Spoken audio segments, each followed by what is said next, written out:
Hi అండి. ఇదిగో చూడండి, కాయగూరలో బియ్యం కొడుగు, పప్పు కొడుగు అన్నీ కలిపి నేను ఇందులో మురగబెట్టాను.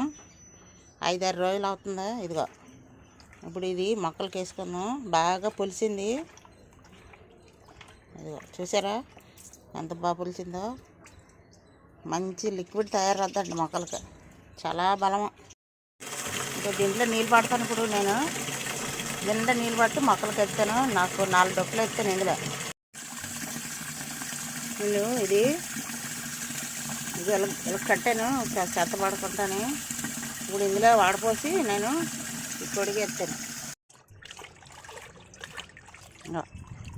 ఇందులో ఎత్తాను.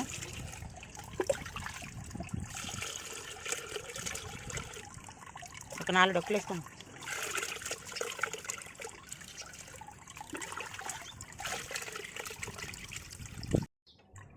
ఇప్పుడు అన్నీ ఈ 3 బకెట్లు నీళ్ళు, నేను 6 డొక్కులు నీళ్ళు వేసాను ఇందులో.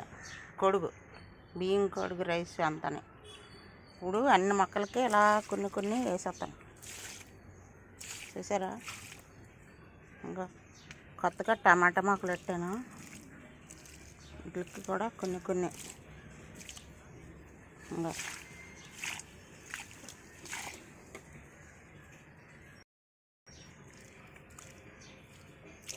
ఇది అది కాదండి, అన్ని మొక్కలకి వేసా.